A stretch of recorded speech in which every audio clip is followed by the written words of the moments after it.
ആലപ്പുഴ കലവൂരിൽ 73കാരി സുഭദ്രയെ കൊലപ്പെടുത്തിയത് സ്വർണത്തിന് വേണ്ടിയെന്ന പ്രതികളുടെ മൊഴി. സുഭദ്രയെ ചവിട്ടിയും കഴുത്ത് ഞെരിച്ചും ക്രൂരമായി മർദ്ദിച്ചുമാണ് കൊലപ്പെടുത്തിയതെന്ന് ചോദ്യം ചെയ്യലിൽ പ്രതികൾ പോലീസിനോട് സമ്മതിച്ചു. കേസിൽ മാത്യുവിന്റെ ബന്ധുവും അറസ്റ്റിലായി. 3 പ്രതികളെയും കോടതിയിൽ ഹാജരാക്കി റിമാൻഡ് ചെയ്തു.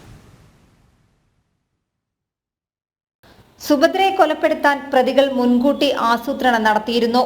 മുൻകൂട്ടി തീരുമാനിച്ചത് പ്രകാരം ഓഗസ്റ്റ് 4-ന് സുഭദ്രയെ ഷർമിള കടവന്ത്രയിലെ വീട്ടിൽ നിന്നും ആലപ്പുഴ കലവൂരിലെ വീട്ടിലെത്തിച്ചു. അന്ന് തന്നെ സുഭദ്രയ്ക്ക് മയക്കുഗുളിക നൽകി. തുടർന്ന് സുഭദ്രയുമായി ആലപ്പുഴയിൽ സ്വർണം വിൽക്കാനെത്തി. ഈ സമയം മയക്കുഗുളികയുടെ ആലസ്യത്തിലായിരുന്നു സുഭദ്ര. പിന്നീട് വീട്ടിലെത്തിയ ശേഷം 5-ാം തീയതിയും 6-ാം തീയതിയും കൂടുതൽ ഗുളികകൾ നൽകി മയക്കിയ ശേഷം സുഭദ്രയുടെ ശരീരത്തിലുണ്ടായിരുന്ന 5 പവനോളം ആഭരണങ്ങൾ കവർന്നു. 7-ന് ബോധം വന്ന സുഭദ്ര ആഭരണങ്ങൾ തിരികെ ചോദിക്കുകയും മക്കളെ അറിയിക്കുമെന്ന് പറഞ്ഞ് ബഹളം വെക്കുകയും ചെയ്തു. അതോടെ ഷർമിളയും മാത്യൂസും ചേർന്ന് സുഭദ്രയുടെ നെഞ്ചിൽ ചവിട്ടിയും കഴുത്ത് ഞെരിച്ചും മർദ്ദിച്ചു. കഴുത്തിൽ ഷാൾ മുറുക്കി വലിച്ചു കൊലപ്പെടുത്തി. കൂടുതൽ കാശിന്റെ ആവശ്യം വന്നപ്പോഴാണ് പിന്നെ ഈ സ്വർണത്തിലേക്ക് തിരിയുന്നത്. അതിലിപ്പോൾ 3-ാമതായിട്ട് അറസ്റ്റ് ചെയ്തിട്ടുള്ള റെയ്നോൾഡ് കൊടുത്ത മയക്ക് ഗുളികകളുണ്ട്. ആ ഗുളികകൾ മയങ്ങി കിടക്കുന്ന സമയത്താണ് ആദ്യം ഈ സംഭവത്തിന് മുമ്പ് തന്നെ ഗോൾഡ് ഊരിയെടുക്കുന്നുണ്ട്. ആ ഗോൾഡ് എടുത്തവർ കൊണ്ട് അവിടെ വിൽപ്പന നടത്തിയതിനൊക്കെ നമുക്ക് എവിഡൻസ് കിട്ടിയിട്ടുണ്ട്.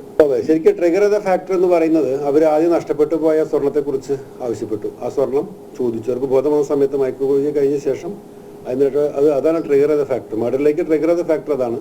അപ്പോൾ അതവർ കംപ്ലൈൻറ്റ് ചെയ്യുമെന്ന് പറഞ്ഞപ്പോഴാണ് പിന്നെ ഒരു മർഡർ ചെയ്തത്. പിന്നെ ബാക്കിയുള്ള സ്വർണ്ണം അതിന് ശേഷം എടുത്തു. True case of murder for gain. September 7-ന് ഉച്ചയോടെ കൊലപാതകം നടത്തി. രാത്രി 10-ഓടെ മൃതദേഹം കുഴിയിലിട്ട് മൂടി. കൊലപാതകത്തിന് ശേഷം ഉടുപ്പിയിലേക്ക് കടന്ന പ്രതികൾ ഇടയ്ക്ക് നാട്ടിലെത്തിയിരുന്നു. പിടിയിലാകാനുള്ള സാധ്യത മുന്നിൽ കണ്ട് വീണ്ടും കടന്നു കളഞ്ഞു. കടാവർ നായയെ എത്തിച്ച് നടത്തിയ തെളിവെടുപ്പാണ് 1 മാസത്തിനു ശേഷം കേസിൽ നിർണായകമായത്. 2 മാസം മുമ്പ് കടവന്ത്രയിൽ വെച്ച് സുഭദ്രയെ കൊലപ്പെടുത്താൻ പ്രതികൾ പദ്ധതിയിട്ടിരുന്നതായും പോലീസ് പറയുന്നു. നടക്കാതെ വന്നപ്പോൾ ആലപ്പുഴയിലേക്ക് എത്തിച്ച് കൊലപ്പെടുത്തുകയായിരുന്നു. കർണാടകയിലെ മണിപ്പാലിൽ നിന്നും പിടിയിലായ ഷർമിളയെയും മാത്യൂസിനെയും രാവിലെ മണ്ണഞ്ചേരി പോലീസ് സ്റ്റേഷനിൽ എത്തിച്ചു. സുഭദ്രയെ മയക്കാൻ മരുന്ന് വാങ്ങി നൽകിയ മാത്യുവിന്റെ സുഹൃത്ത് റൈനോൾഡിനെയും പോലീസ് അറസ്റ്റ് ചെയ്തു. കോടതിയിൽ ഹാജരാക്കിയ 3 പ്രതികളെയും റിമാൻഡ് ചെയ്തു.